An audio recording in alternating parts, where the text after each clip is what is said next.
welcome back to the channel. So it was a pleasant surprise when I got home from work to find this box sitting on our front step. One of the things we learned about going to New Hampshire last weekend was that yes, the Bandit shocks and the new tires did absolutely fantastic, but the wheels, the Raceline wheels with the 4-to-1 offset, had our tires sticking out beyond the stock fenders. And as a result, not so much in the front, you know, our arms got a little bit dirty, but in the back, those back tires, they kicked up a lot of stuff that went up into the trunk where we kept all of our gear, and things just got really dirty. So we started doing some searching online to see a possible solution for that. And this is what we came up with. So if you bear with me a moment, if I can get this open. We decided that we needed to extend our fender flares. And we were on some lists and we did some looking online to see what was out there. And some of the stuff that was out there, you know what? Function is everything, but form, you gotta look at what you got. And there was some stuff that I'm sure would have done a very nice job, but in my opinion, they just didn't look that great. And then we found these bad boys. Oh my goodness. These are sweet. So these are from, where did we get these from, Lisa? Amazon. Well, yeah, we bought them off Amazon, but the company, I'm going to have to get back to you on who the company was. But these are extended fender flares. So what we will be doing is we will be taking off, wow, these are nice, our stock fender flares, which really aren't a fender flare, really. They're just more of a molding. And we will be adding these to poly the flares. For example, this one here, this is a front fender. And so it's going to bring the width of our machine out about 3 inches or so, which isn't that big of a deal because, you know, we had just recently added the Nerf bars and they came out about 2.5. The wheels come out about 2. So, I mean, this is going to pretty much write us off for going on strict 50-inch trails that, you know, that you have to go through a barrier that is 50.5 inches wide to get through. So, I mean, that's going to write us off. We're still going to be way under 60 inches. We're still going to be able to ride on the trails that we typically ride on here in state. But, you know, we're a couple weeks away from going on a trip to Pennsylvania. So please like and subscribe so you can see our adventures in Pennsylvania. And hopefully we'll have these on by then. But when we head back to New Hampshire and upcoming trips to Maine, you know, this is going to keep us much cleaner than what we experienced last weekend. So stay tuned. In a click of a flash, we'll be back. We'll be outside with Polly and we'll be installing these bad boys on our 900 Trail 50-inch. Today's project, if you look right down here, you can see how my wheels stick out a couple inches from the machine. And one thing we learned about that experience is when we were in New Hampshire is we got a lot of mud and dirt debris, not so much into the cab, but especially Speak for yourself. Back.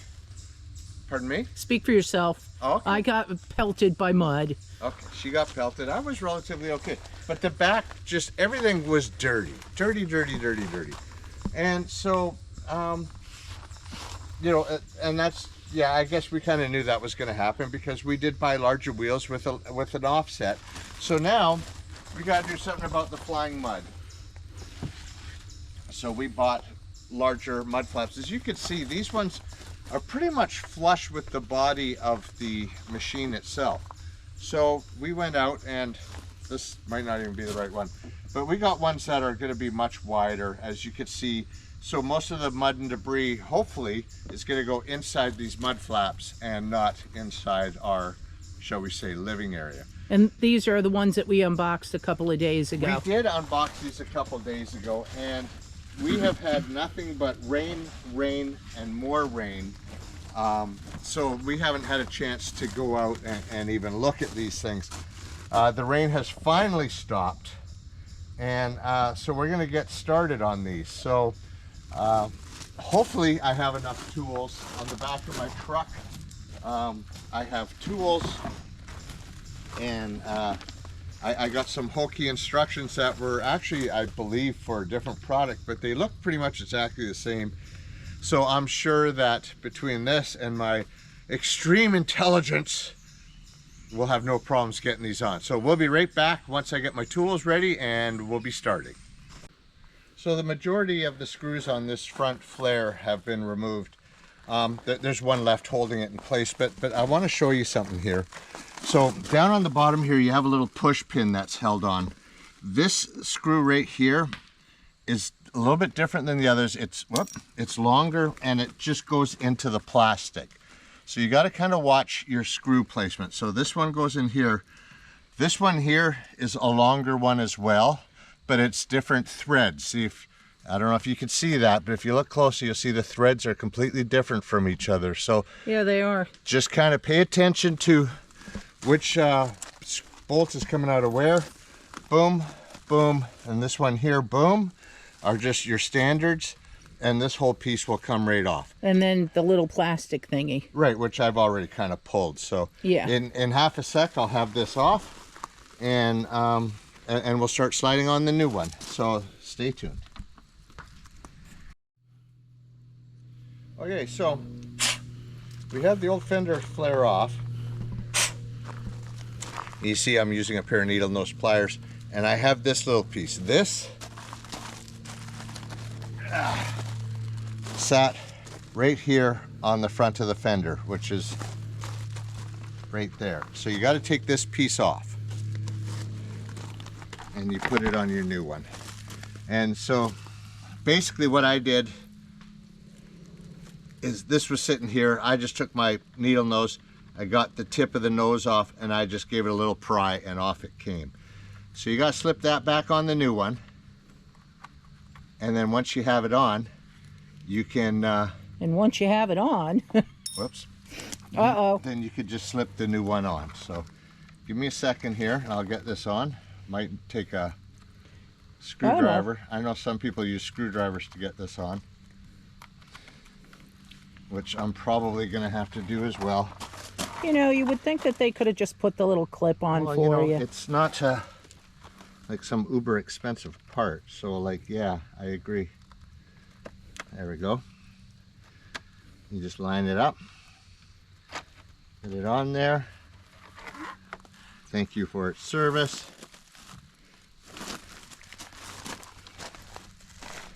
And then slip this bad boy into place, something like that. Oh, that looks so much better. Because seriously, this machine didn't really have fenders. So what I'm going to do is I'm going to take one, and I'm just going to bolt it in place while I play with it a little bit here. Yeah, because it's not sitting back there very well. Well, it will by the time I'm done. But it may take a little bit of fajiggling. Okay. All right, so do we want to come back after you fajiggle? Well, you can. I mean, basically, you know, once you get this piece in here, it's just a matter of lining it up. And so I'm not going to put that in tight. I'm just going to put it in loose so I still have maneuvering room. And I'm going to play with it a little bit to get it into place. So yes, we'll be right back shortly. Okay, so we have one fender on. One front fender. Now, this is the side which supposedly has the stock fender, which I really don't think that that's much of a fender, but okay. We'll call it a fender. Yeah. And this is the new fender, which I'm kind of wondering if we should have went with even wider fenders. I don't know. I mean, how wide do you want to be? The problem is, you know, and I get it because, you know, we're trying to, Not have mud? The whole purpose is to try and free up our mud. But if any of you watch our videos, you know how narrow our trails are. And the wider we go, the more likelihood these things are going to come into contact with trees, rocks, and whatnot. Right. You know what, and if you want to stay perfectly clean, take up stamp collecting. I used to stamp collect. Well, I used to coin collect, so, you know, but I really like the difference, and I think, you know, looking at it, like I can't see the tire anymore, like yeah. I could before. I mean, we literally came out, you know, a good 4 inches. Okay. So, yeah, no, I'm pleased, you know, and the fitment, at first I was a little bit nervous because I had this one screw in, and I had a pretty big gap over here, and I was like, uh-oh, fraggle. And, you know, it took a little bit of manipulation, and it kind of just fell into place. But, you know, I was still worried about this little gap, so I went and I looked on the stock side. The stock side actually has a larger gap, so I think the fitment is beautiful. So far, so good. Because originally we were looking at the super ATV ones, because I didn't like the Mudbusters, even though I'm sure they did their job fine. I just didn't like the way they looked. And we were looking at the super ATV ones, which were close to $500. And, you know, I mean, if I don't need to spend $500, that's great. But if they worked, I was okay with it. But they were just huge. So then we found these. What is it? Soustis, or I don't know. S-A-U-T-I-S. Yeah, it's S-A-U-T-V. Yeah. And we found them. S-A-U-T-V-S, yeah. S-A-U-T-V-S? Yeah. Okay, so we found those on Amazon, and being an Amazon shopper. Here's the part number if you're interested. Okay. So anyhow, we found these on Amazon, and my thinking is if they didn't work and they didn't fit, they're a hell of a lot easier to send back than sending back the ones from Super ATV. You know, all I need to do with Amazon and say is click a button and boom, I have my shipping label and they're going back. So that was kind of the thinking, and I definitely think that they look a lot better than the stock thing that they passed off as a Fender, which really wasn't a Fender. But right, so this is, so now we're going to work on the rear one. the rear one I hear is a lot more difficult, and you know, it's a lot more difficult. See, you heard it too. You know, and the funny thing is I couldn't find videos on doing the rear. Yeah, you know, we looked all last night. I saw lots of jabronis doing that front one, and to be honest, it really wasn't that hard. I mean, even I didn't mess it up.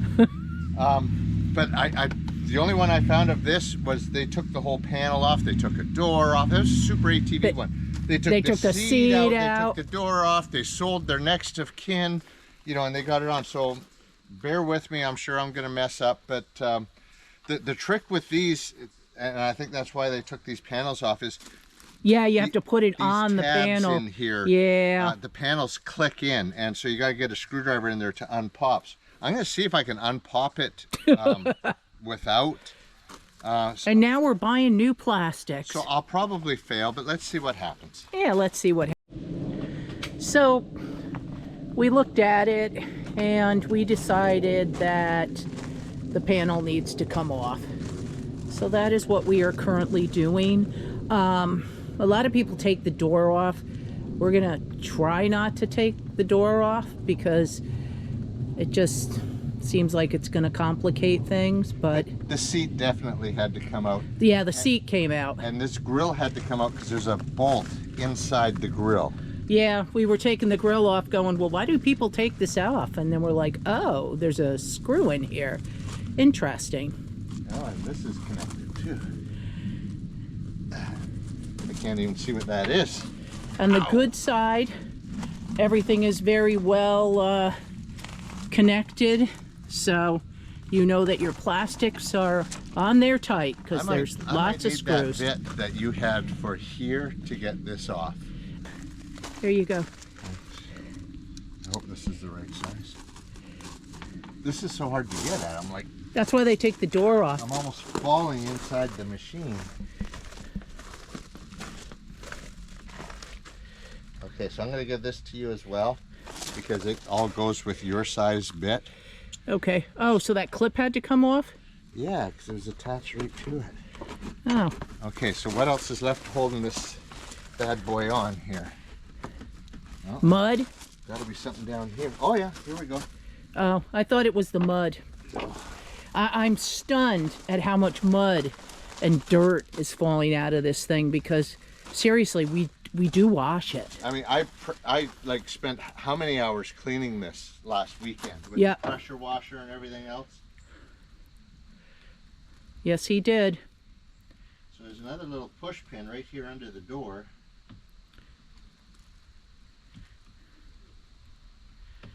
There we go. Okay, so that's off.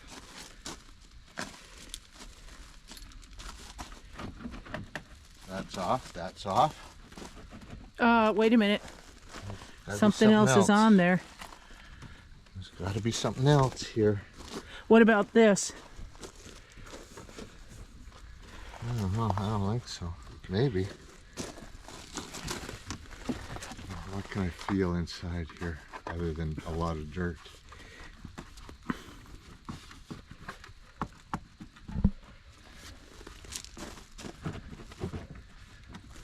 Yeah, there's something here. I bet you it's this screw. I'd take that screw out. Yeah, well, we could try.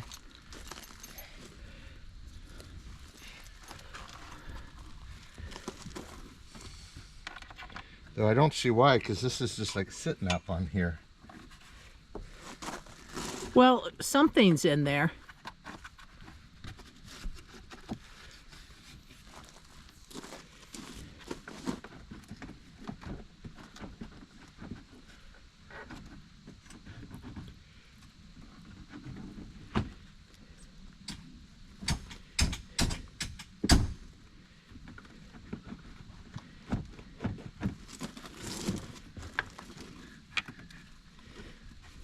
I'm telling you, it's that screw. I don't think it is, baby.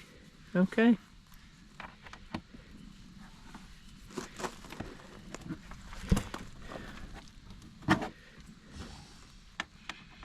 Oof, I'm getting hot.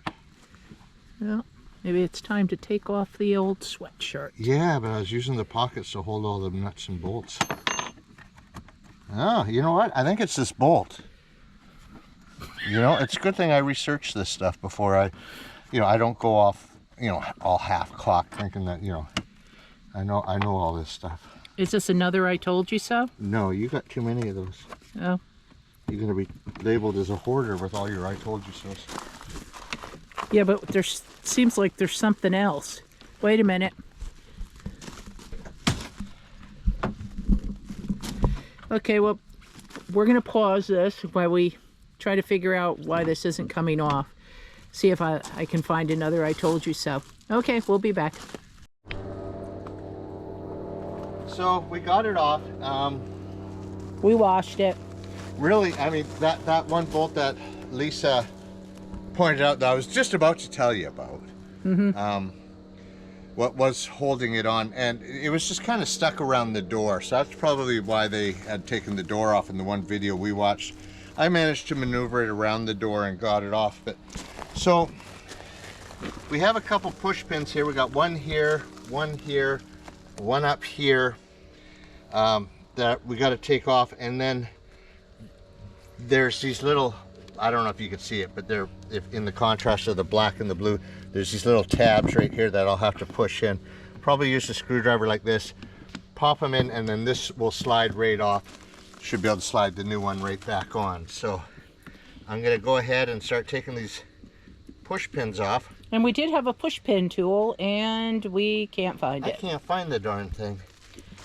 So, but I mean, if you're careful with a screwdriver and needle nose pliers, you can get these things off pretty easy. You hardly ever stab yourself with your screwdriver. Well, if you do, we have Scooby-Doo Band-Aids in the camper. Scooby-Doo. Mm-hmm.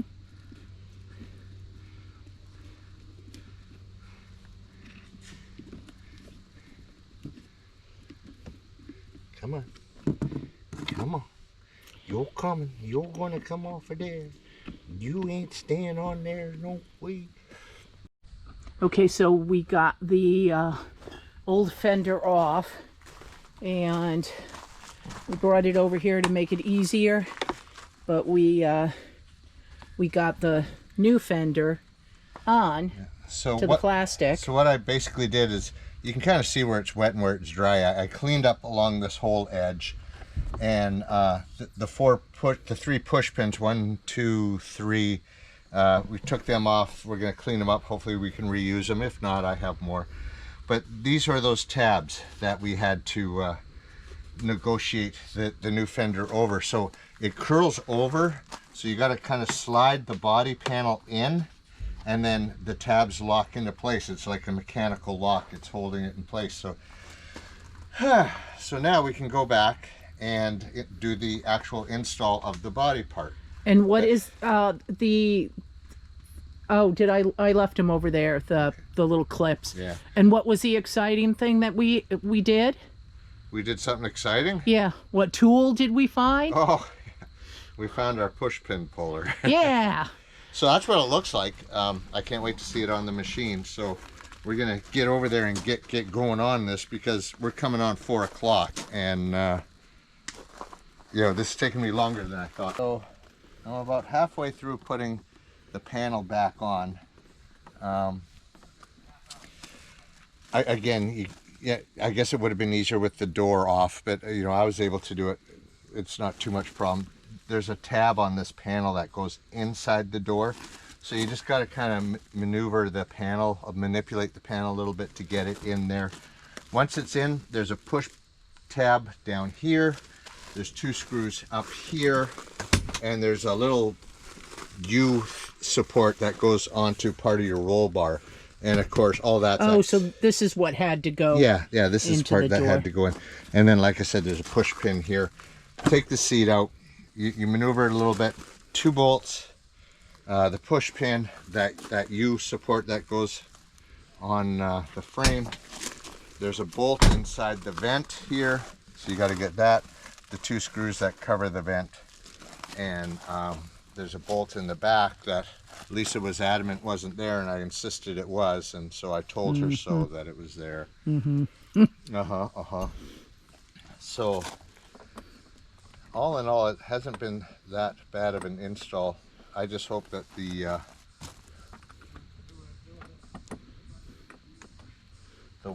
bolt didn't move, or else this will be a little bit harder to get on. Sometimes you got to play with these things a little bit. But yeah, so I would say that where's the hole? I would say, there we go. I'd say that we're like 70% done, maybe 80% done on this side. I'm really liking the look. I can't wait to see the function of them. So I'm going to finish getting this sucker on. Come on, go on there. It's all right, it won't hurt. Even though you're hurting my fingers. And when we come back,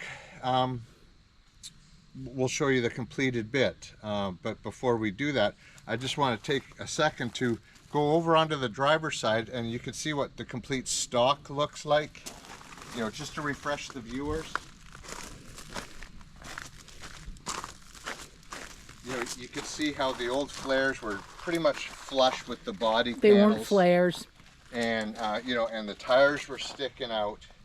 And so again, you know, we were just getting, not, Lisa says she got a lot in the cab. I really didn't on my side, but everything in the back was just getting covered. And so the new side, I'm very happy with. I think, you know what, to be honest with you, I think it kind of makes the machine look a little bit more tougher too. I really like the flare. I like the contrast too, how they stick out, and it kind of brings the whole package together. The tires that stick out a little bit, the Nerf bars that stick out a little bit, you know, and now the fenders do. I think it kind of completes the look. Really hopeful that it also completes the function, because we get a lot of rain here, and the trails are often very wet and muddy. So we'll check back with you in a minute and we'll show you the final product. Pretty much done. We had a little issues with fitment on this side, but we got it fixed. This package that we got, it came with a whole lot of replacement parts. And so I was looking at these and I thought, you know, these push pins that we're putting in the back. So the old Fender flares only had one push pin in the front. There's holes for two. And the new Fender flares have holes that line up for the two. And so I decided, instead of using the push pins in those holes, I'm actually going to go a little bit more sturdy, and I'm going to use these nut and bolt sets and put them in. But you know, other than that, you know, the process is done. Once we did the one side, the second side just went so much faster, and we banged this out probably in half the time it took to do the first side.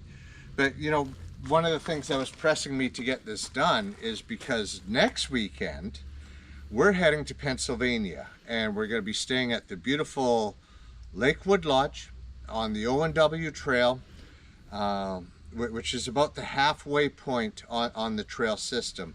I'm sure any of you that are ATVers, avid ATVers, have heard of the O&W in Pennsylvania and heard of the Lakewood. This is our turn to go. And so I wanted these fenders on there. I'm so excited to go. Lisa and I were working on our reservations as we're doing this Fender flare install. So please like and subscribe and stay tuned for new footage coming out of Pennsylvania at the O&W Trail. Thank you for watching.